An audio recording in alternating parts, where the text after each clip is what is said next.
नमस्कार, आप देख रहे हैं Satyavarta TV news. Satyavarta TV news में आपका स्वागत है। आइए नजर डालते हैं आज के मुख्य समाचारों पर। भिवंडीचा गल्ली बोल बघितलं, भिवंडी मतदारसंघाचा प्रत्येक बूथ ना बूथ गाव ना गाव बघितले, तिथल्या समस्या बघितलेल्या आणि त्या समस्या निराकरण करण्यासाठी एवढ्या मोठ्या प्रमाणात जनसमुदाय आलेला आहे। साधारण लाखभर लोक तरी कमीत कमी असतील। त्यांना सांगितलं गुणिले 10 करा, आपले गुणिले 5 करा, तरी पण आम्हाला 6 लाख मतं मिळणार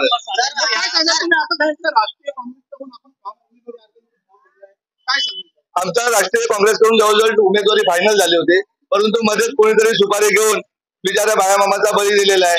त्यामुळे अडचण निर्माण, कारण राष्ट्रवादी काँग्रेस पक्षाचे शरद पवार पक्षाच्या या जिल्ह्यामध्ये आहेच काही नाही। जे होते ते काँग्रेसचे नगरसेवक तिकडे पळवले होते। जिल्हाध्यक्ष आहे इथला भिवंडीचा तो काँग्रेसचा आहे, त्यामुळे स्वतःचं काही अस्तित्व नसल्यामुळे काँग्रेसच्याकडनं बोलणं चालू आहे। आमच्या कदाचित एबी फॉर्म मिळाला तर आम्ही तो काँग्रेसकडून लढण्याचं स्वागत करू।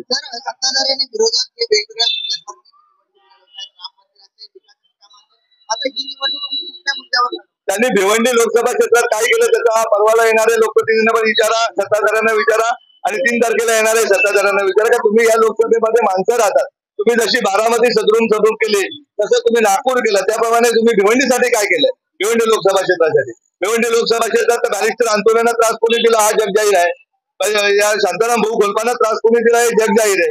आमच्या विश्वास पाटलांनी परवा मला सांगितलं का मला फसवलं गेलं, कोणी फसवलं हे जग जाहीर आहे। आमच्या कथोरे साहेबांना गोटीराम पवारांना मंत्रिपद का दिलं गेलं नाही, ते तर निष्ठावान होते, हेही जग जाहीर आहे। म्हणजे जाणीवपूर्वक भिवंडी लोकसभेकडे अंधा आणि मुका मतदारसंघ बघून आमच्यावर लादलं जाते। कुठल्याही प्रकारचं विकासात्मक काम आहे, साधी एक लोकल वाढलेली नाहीये, दसारा नाही का कर्जत नाही, कुठलीही एक लोकल वाढलेली, कुठलंही वैद्यकीय क्षेत्र वाढलेलं आहे। मी तर म्हणतो मोठमोठी लोकसंख्या बदलापूरला झालेले, कल्याणला झालेले, भिवंडीला झाले, तिथे रोजगार निर्मितीचं मी काम करेन। 100 आरोग्य क्लिनिक जिजाऊच्या नावाने तयार करेन। आमच्या कुठल्याही बांधवाला मेडिसिन सगळं कुठलाही 1 रुपया द्यायला, आमची पिढ्या शिकवण्यासाठी 100 ठिकाणी आम्ही क्लासेस चालू करू का गरीबांच्या मुलांनाही श्रीमंतांच्या मुलाप्रमाणे कोचिंग क्लासेस मिळेल आणि 25 CBSE शाळा, त्यामध्ये 2 महिलांसाठी असतील का महिला फक्त पहिली ज्युनियर केजी पासून मुली शिकतील, अशा प्रकारची शिक्षण व्यवस्था निर्माण करू। त्याप्रमाणे इथल्या आमदार खासदारांची का माझ्या बरोबर जे स्पर्धक आहेत त्या दोन्ही पक्षाच्या उमेदवारांची मुलं सिंगाण्याला शिकतात, डॉक्टर होतात, इंजिनियर होतात। त्याप्रमाणे गोरगरीब जनतेचा, माझ्या बांधवांचा, माझ्या शेतकऱ्याचा, माझ्या शेतमजुराचा, या भिवंडीतील माझ्या मुस्लिम बांधवांचा, माझ्या SC/ST बांधवांचा, भगिनींची मुलंही चांगल्या प्रकारे शिक्षण घेतील। आणि आदर्श आमच्याकडे त्या SC समाजाचा मुलगा आई वडील नसताना स्वप्नील पाणे नावाचा तरुण आपल्याकडे येतो आणि IPS ऑफिसर म्हणून पश्चिम बंगालमध्ये नोकरी करतो।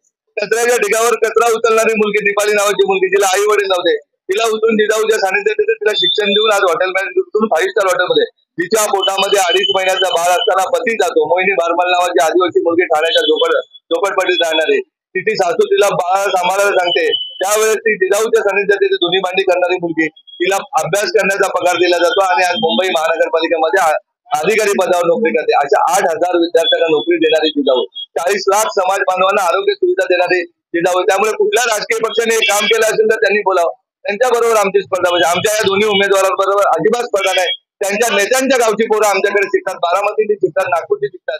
त्यामुळे त्यांनी आता आदर्श गावा आणि मला वाटतं 2 आणि 3 तारखेचे फॉर्म भरण्याचं रद्द करून आम्हाला बिनशर्त पाठिंबा द्यावा, 100% समाजकारण करण्यासाठी द्यावा, ही दोन्ही राजकीय पक्षांना माझी कळकळीची विनंती। सत्यवार्ता टीवी न्यूज को सबसे पहले देखने के लिए हमारे चैनल को सब्सक्राइब करें, लाइक करें, शेयर करें। धन्यवाद।